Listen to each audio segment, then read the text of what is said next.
بسم اللہ الرحمن الرحیم۔ رب ذوالجلال کے بابرکت نام سے شروع کرتا ہوں، جو دلوں کے راز خوب جانتا ہے۔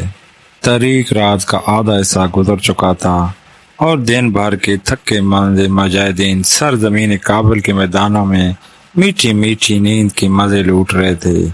انہیں اپنے ارد گرد کے پہاڑوں کے غاروں میں اور جنگل کے درختوں کے درمیان چلنے پھرنے والے شیروں کے دہاڑنے، ہاتھیوں کے چنگاڑنے، چیتوں کے غرانے، بھیڑیوں کے چلانے اور گیدڑوں کے واویلا کرنے کی آوازیں آ رہی تھی۔ پہرے دار بھی آدھی رات تک پہرا دینے کے بعد اپنی خوابگاہوں میں سو چکے تھے۔ تاریکی کے اس عالم میں ایک بوڑھا مجاہد جو اس انتظار میں بستر پر لیٹا تھا کہ تمام مجاہدین گہری نیند سو جائیں اور اسے تنہائی میں یکسوئی کے ساتھ بارگاہ الہی میں راز و نیاز کا موقع مل سکے۔ جب اس نے محسوس کیا کہ وہ تمام مجاہدین گہری نیند میں سو چکے ہیں تو وہ اپنی خوابگاہ سے اٹھا اور دبے پاؤں چل کر چھاؤنی سے باہر آ گیا اور قریبی جنگل کے درختوں کی جھنگی میں داخل ہو گیا۔ اسی دوران ایک دوسرا مجاہد جابر بن زید جو عرصہ دراز سے اس بوڑھے مجاہد کی خفیہ عبادت کی ٹو میں تھا، وہ بھی اپنے بستر سے اٹھا اور فاصلہ رکھ کر اس بوڑھے مجاہد کے پیچھے پیچھے درختوں کے جھور میں چلا گیا اور چھپ کر دیکھنے لگا کہ بھلا یہ بوڑھا مجاہد کیا کرتا ہے۔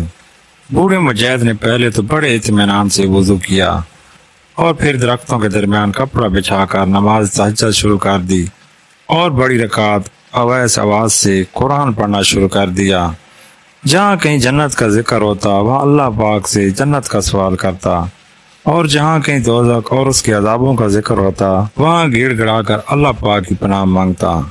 اسے نماز میں تلاوت قرآن سے بہت لطف اور سرور حاصل ہو رہا تھا جو بیان سے اب بہہ رہے۔ وہ ابھی پہلی رکعت میں تھا کہ اس دوران ایک جنگلی شیر ادھر کو آ نکلا اور اس کے قریب کھڑا ہو گیا۔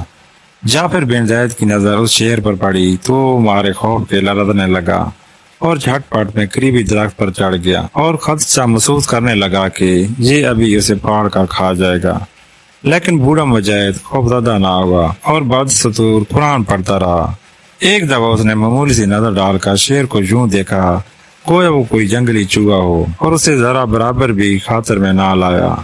جب اس نے قرآن مکمل کر لی اور تو نہایت اطمینان سے رکوع میں چلا گیا اور اس میں بڑی رکعت کے ساتھ تسبیحات پڑھی اور پھر سیدھا کھڑا ہو کر بڑے ادب سے اللہ کی حمد و ثنا بیان کرنے لگا اور بڑے خضوع خضوع کے ساتھ طویل سجدہ کرتا رہا اور ان کے سجدوں میں سسکیاں لے کر روتا رہا اور اس طریقے سے نماز پڑھی کہ گویا وہ باری تعالیٰ کو دیکھ رہا ہو۔ جب اس نے 2 رکعت پوری کرنے کے بعد سلام پھیرا تو بڑے سکون اور حوصلے کے ساتھ شیر سے کہا، اے درندے، اپنا رزق کسی اور جگہ تلاش کر، مجھے اللہ نے تیری خوراک نہیں بنایا۔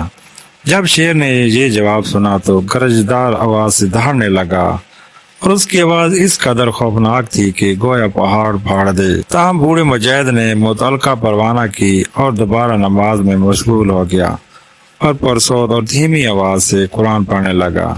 جب اس نے خوشو وضو کے ساتھ 8 رکعت اور 3 وتر مکمل کر لیے، دو ذہنوں ہو کر اللہ کی اتنی شاندار حمد و ثنا بیان کی کہ کمال کر دیا اور پھر دونوں ہاتھ پھیلا کر اس قدر رویا کہ درخت پر بیٹھے جعفر بن زید کے آنسو بھی ٹپکنے لگے۔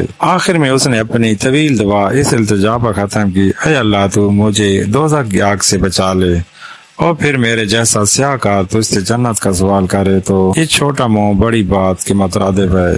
پھر وہ دبے پاؤں واپس چھاؤنی میں واپس آ گیا اور اپنے بستر پر خاموشی سے لیٹ گیا اور اس کی اذان فجر کے وقت بستر سے یوں اٹھا گویا وہ عشاء سے لے کر اذان تک سوتا ہی رہا۔ رات کی تاریکیوں میں چوروں کی طرح چھپ چھپ کر عبادت کرنے والے اس بوڑھے مجاہد کا نام صالح بن ہاشم ادبی تھا۔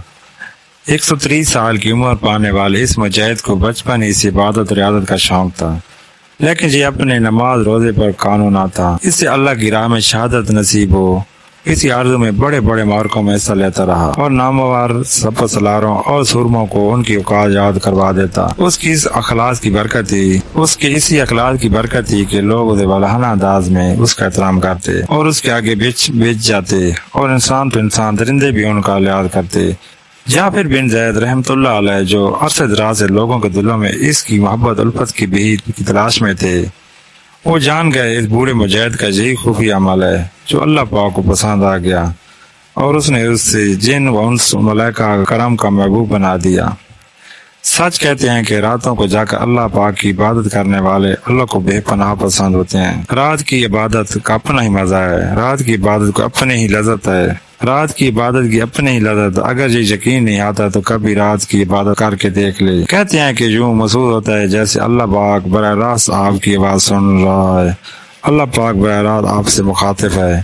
انہی لفظوں کے ساتھ میں اجازت چاہوں گا، اس امید کے ساتھ کہ سانسوں نے وفا کی تو اگلی بار ایک اور ویڈیو لے کر آپ کی خدمت میں حاضر ہوں گا۔ تب تک کے لیے خدا حافظ۔ اللہ پاک آپ سب کا حافظ و نگہبان ہو۔ ہنستے رہیے اور ہمیشہ مسکراتے رہیے۔